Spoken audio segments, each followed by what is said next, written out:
ನೀವೀಗ ಕೇಳುತ್ತಿದ್ದೀರಾ ಮಾಹಿತಿ ಖಜಾನೆಯ ಕಾರ್ಯಕ್ರಮಗಳನ್ನು.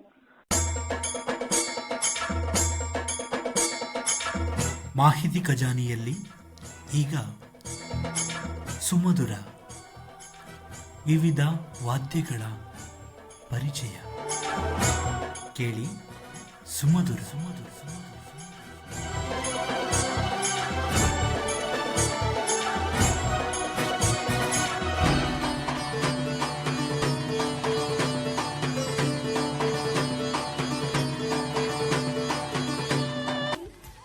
ಬೆಲ್ ಐಕಾನ್ ಅನ್ನು ಕ್ಲಿಕ್ ಮಾಡುವುದರ ಮೂಲಕ ಸಬ್ಸ್ಕ್ರೈಬ್ ಆಗಿ.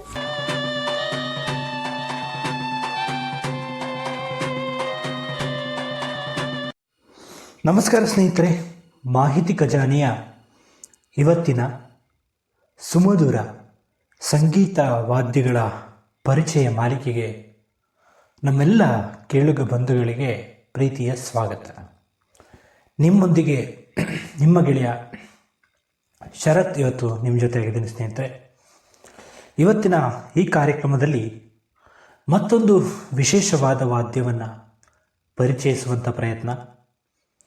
ಇದನ್ನು ಹೆಚ್ಚಾಗಿ ಹಿಂದೂಸ್ತಾನಿ ಸಂಗೀತದಲ್ಲಿ ಬಳಸ್ತಕ್ಕಂತಹ ವಾದ್ಯವಾಗಿ ನಮಗೆ ಇಲ್ಲಿ ಈ ಒಂದು ವಾದ್ಯ ಕಂಡುಬರುತ್ತೆ.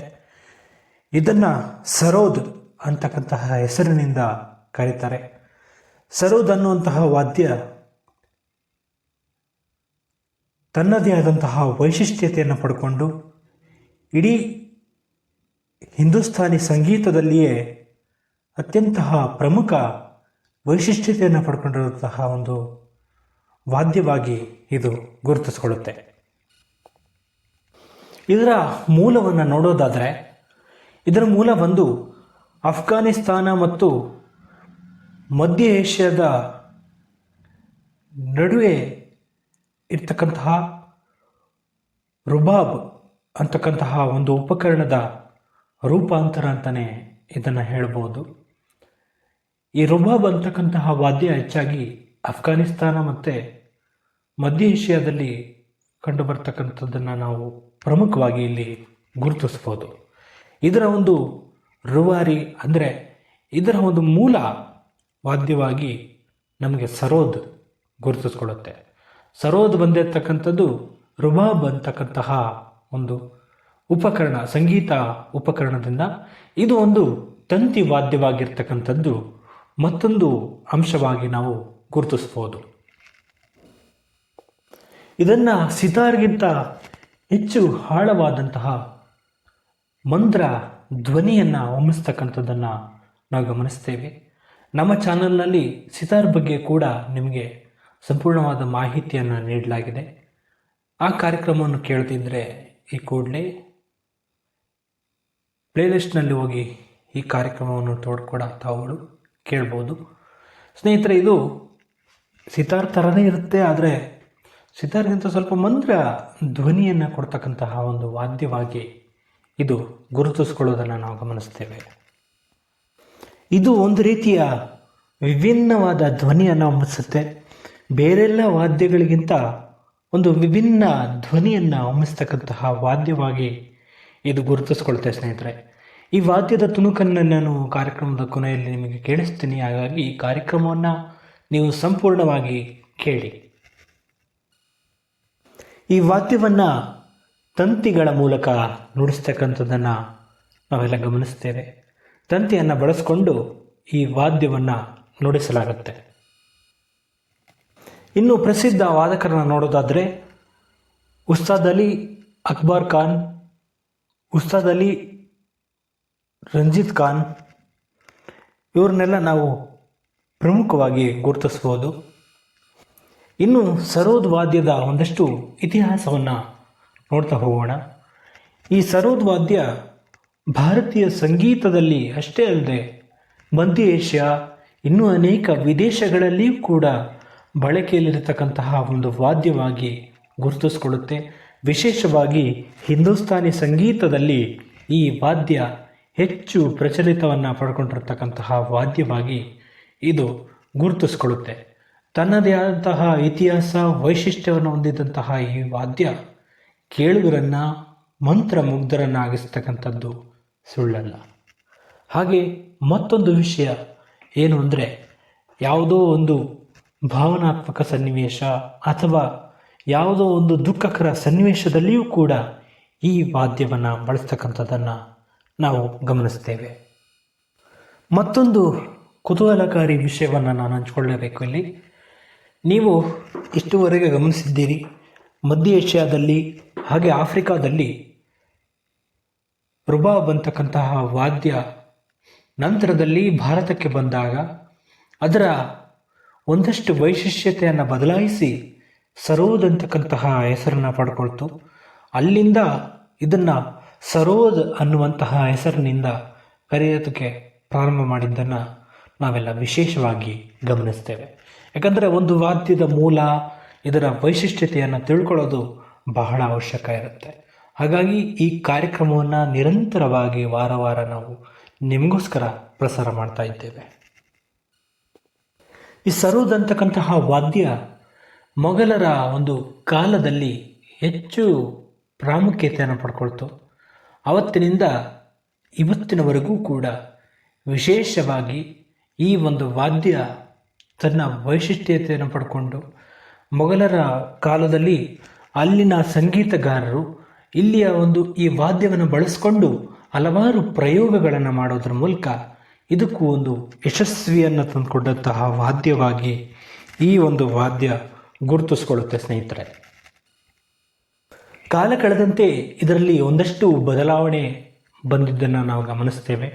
ಅದರಲ್ಲೂ ಮುಖ್ಯವಾಗಿ ಸರೋದ್ ಅಂತಕ್ಕಂಥದ್ದು 20ನೇ ಶತಮಾನದಲ್ಲಿ ಅಕ್ಬರ್, ಅಲಿ ಖಾನ್ ಮತ್ತಿತರ ಸರೋದ್ ವಾದಕರು ಇದನ್ನು ಉತ್ತುಂಗಕ್ಕೆ ತೆಗೆದುಕೊಂಡು ಹೋಗಬೇಕು, ರಾಷ್ಟ್ರ ಮಟ್ಟದಲ್ಲಿ, ರಾಜ್ಯ ಮಟ್ಟದಲ್ಲಿ ಎಲ್ಲ ಕಡೆಯೂ ಕೂಡ ಇದನ್ನು ಪಸರಿಸಬೇಕು ಅಂತಕ್ಕಂಥ ದೃಷ್ಟಿಯಿಂದ ಎಲ್ಲ ಕಡೆಗೂ ಕೂಡ ಈ ಒಂದು ವಾದ್ಯವನ್ನು ಪಸರಿಸಿದಂತಹ ಒಂದು ಸನ್ನಿವೇಶವನ್ನು ನಾವೆಲ್ಲರೂ ಕೂಡ ಗಮನಿಸ್ತೇವೆ ಸ್ನೇಹಿತರೆ. ಇನ್ನು ಸರೋದ್ನ ಕೆಲವು ವಿಧಗಳ ಬಗ್ಗೆ ತಿಳಿದುಕೊಳ್ಳುವಂಥ ಪ್ರಯತ್ನವನ್ನು ಮಾಡೋಣ. ಇದನ್ನು ಮತ್ತೊಂದು ಹೆಸರಲ್ಲಿ ಘರಾಣೆ ಅಂತ ಹೇಳಿ ಕರೀತಾರೆ ಹಿಂದೂಸ್ತಾನಿ ಸಂಗೀತದಲ್ಲಿ. ಇದು ಒಂದು ವಿಶೇಷ ಏನಂದರೆ, ಇದು ಅವರವರ ಗುರುವಿನ ಅನುಸಾರವಾಗಿ ಯಾರು ಸರೋದ್ ವಾದ್ಯವನ್ನು ಕಲಿಸ್ತಾರೆ ಅವರು ಒಂದೊಂದು ಶೈಲಿಯಲ್ಲಿ ಅವ್ರದ್ದೇ ಆದಂತಹ ಶೈಲಿಗಳಲ್ಲಿ ಈ ವಾದ್ಯವನ್ನು ಹೇಳಿಕೊಡ್ತಕ್ಕಂಥದ್ದು, ಕಲಿಸ್ತಕ್ಕಂಥದ್ದನ್ನು ನಾವು ಪ್ರಮುಖವಾಗಿ ಗಮನಿಸ್ತೇವೆ. ಆದ್ದರಿಂದ ಈ ವಿಧಗಳು ಎಲ್ಲವೂ ಕೂಡ ಹುಟ್ಕೊಂಡಿದ್ದು ವಿಶೇಷ ಅನಿಸುತ್ತೆ. ಕೆಲವೊಂದು ವ್ಯಕ್ತಿಗತ ಘರಾಣೆಯಾಗಿ ಇಲ್ಲಿ ನಾವು ವಿಧಗಳನ್ನು ನೋಡ್ಬೋದು.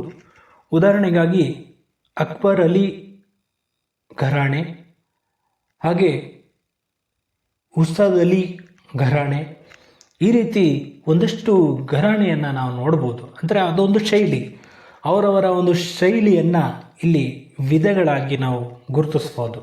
ಸ್ನೇಹಿತರೆ, ಮತ್ತೊಂದು ವಿಷಯ, ಈಗ ನೀವು ಈ ವಾದ್ಯವನ್ನು ಕಲಿತಾಗ ಅದರಲ್ಲಿ ಆಗ್ತಕ್ಕಂತಹ ಬದಲಾವಣೆ ಅದು ನಮ್ಮ ಶೈಲಿಯಾಗಿರುತ್ತೆ. ಈಗ ಕರ್ನಾಟಕ ಸಂಗೀತದಲ್ಲಿ ಕಲಿತಕ್ಕಂಥವರು ಕರ್ನಾಟಕಿ ಶೈಲಿಯಲ್ಲಿ ಅದನ್ನು ನುಡಿಸ್ಬೋದು. ಅದು ನಮ್ಮ ಒಂದು ಶೈಲಿಯಾಗಿ ಇಲ್ಲಿ ಗುರುತಿಸ್ಕೊಳ್ಳುತ್ತೆ. ಶೈಲಿ, ವಿಧ ಇವೆರಡೂ ಕೂಡ ಹೆಚ್ಚು ಕಡಿಮೆ ಒಂದೇ ಇರುತ್ತೆ.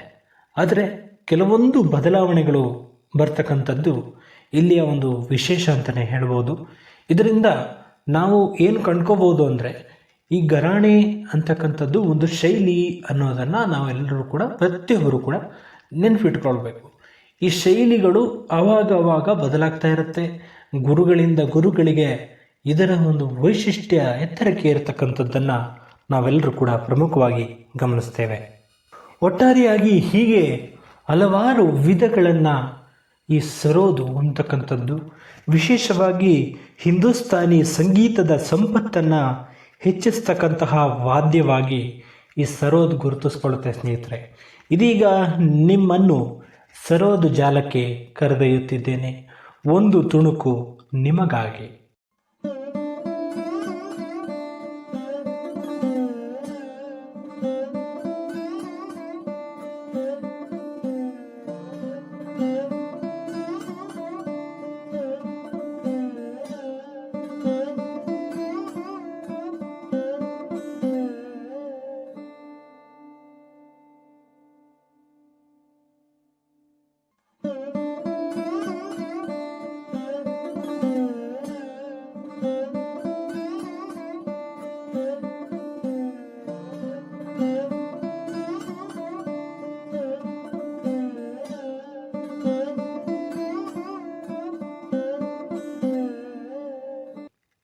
ಪ್ರಿಯ ಸ್ನೇಹಿತರೆ, ಇದುವರೆಗೂ ಈ ಕಾರ್ಯಕ್ರಮವನ್ನು ಆಲಿಸಿದ ನಮ್ಮೆಲ್ಲ ಪ್ರೀತಿಯ ಅಭಿಮಾನಿ ಕೇಳುಗರಿಗೆ ಧನ್ಯವಾದಗಳು. ಹಾಗೆ ಈ ಮಾಹಿತಿ ತಮ್ಮೆಲ್ಲರಿಗೂ ಇಷ್ಟ ಆಯಿತು ಅಂತ ಭಾವಿಸ್ತೀನಿ. ಇನ್ನೂ ಯಾರು ಸಬ್ಸ್ಕ್ರೈಬ್ ಮಾಡದೆ ನೋಡ್ತಾ ಇದ್ದೀರಿ, 300ರ ಗಡಿಯನ್ನು ದಾಟಿಸಿದ್ದೀರಿ. ಇನ್ನು ಕೇವಲ 10 ದಿನಗಳು ಮಾತ್ರ ಇದೆ ಹೊಸ ವರ್ಷಕ್ಕೆ.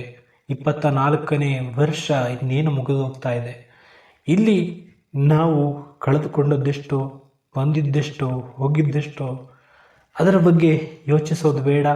ಮುಂದೆ 25 ಬರ್ತಾ ಇದೆ. ಮತ್ತಷ್ಟು ವಿಶೇಷ ವಿನೂತನ ಕಾರ್ಯಕ್ರಮಗಳು ನಿಮ್ಮ ಮಾಹಿತಿ ಖಜಾನೆಯಿಂದ ನಿರಂತರವಾಗಿ ಪ್ರಸಾರ ಆಗ್ತಾ ಇರುತ್ತೆ ಅಂತ ನಾನು ಭರವಸೆ ಕೊಡ್ತೀನಿ. ಯಾಕಂದರೆ ಭರವಸೆ ಕೊಡೋದು ಅಷ್ಟೇ ಅಲ್ಲ, ಆ ಭರವಸೆಯನ್ನು ಈಡೇರಿಸ್ತಕ್ಕಂಥದ್ದು ಬಹಳ ಮುಖ್ಯ ಆಗುತ್ತೆ. ಹಾಗಾಗಿ ನಮ್ಮ ಕೈಲಾದಂತಹ ಒಂದು ಪ್ರಯತ್ನವನ್ನು ನಾವು ಮಾಡ್ತಾ ಇದ್ದೀವಿ. ನಿಮಗೆಲ್ರಿಗೂ ಒಂದು ಮಾಹಿತಿ ಏನು ಅಂದರೆ, ನೀವು ಇಂಗ್ಲೀಷ್ ತರಗತಿಯನ್ನು ನಿಲ್ಲಿಸಿದ್ದೀರಿ ಅಂತಕ್ಕಂತಹ ಕಮೆಂಟ್ಗಳು ಬಂದಿವೆ ನಮಗೆ. ಖಂಡಿತವಾಗಲೂ ಅದನ್ನು ಮತ್ತೆ ಪ್ರಾರಂಭ ಮಾಡ್ತೇವೆ. ಈಗ ಕನ್ನಡ ರಾಜ್ಯೋತ್ಸವದ ಪ್ರಯುಕ್ತ KP ಪೂರ್ಣಚಂದ್ರ ತೇಜಸ್ವಿಯವರ ನುಡಿಮುತ್ತುಗಳು ಕಾರ್ಯಕ್ರಮವನ್ನು ತಾವೆಲ್ಲರೂ ಕೇಳ್ತಾ ಇದ್ರಿ. ಹಾಗಾಗಿ ಈ ಕಾರ್ಯಕ್ರಮವನ್ನು ನಿಲ್ಲಿಸಲಾಗಿತ್ತು. ಮತ್ತೆ ಮುಂದಿನ ವಾರದಿಂದ ಈ ಕಾರ್ಯಕ್ರಮ ನಿರಂತರವಾಗಿ ಆಂಗ್ಲ ಭಾಷಾ ಕಲಿಕಾರ್ಥಿಗಳಿಗಾಗಿ ಪ್ರಸಾರ ಆಗುತ್ತೆ ಅಂತಕ್ಕಂತಹ ಭರವಸೆಯೊಂದಿಗೆ, ಇನ್ನೂ ಯಾರು ಸಬ್ಸ್ಕ್ರೈಬ್ ಮಾಡದೆ ನೋಡ್ತಾ ಇದ್ದೀರಿ, ಇಂತಹ ಒಳ್ಳೊಳ್ಳೆ ಮಾಹಿತಿಗಳು ನಿಮಗೂ ಸಿಗಬೇಕು ಅಂದರೆ ಸಬ್ಸ್ಕ್ರೈಬ್ ಮಾಡ್ಕೊಳ್ಳಿ. ಕರೆಂಟ್ ಸೆಟ್ಟಿಂಗಲ್ಲಿ ಆಲ್ ಅಂತ ಸೆಲೆಕ್ಟ್ ಮಾಡ್ಕೊಳ್ಳಿ ಅಂತ ಹೇಳ್ತಾ ಮತ್ತೆ ಮುಂದಿನ ಕಾರ್ಯಕ್ರಮದಲ್ಲಿ ಭೇಟಿಯಾಗೋಣ. ನಮಸ್ಕಾರ. ಜೈ ಹಿಂದ್, ಜೈ ಕರ್ನಾಟಕ ಮಾತೆ.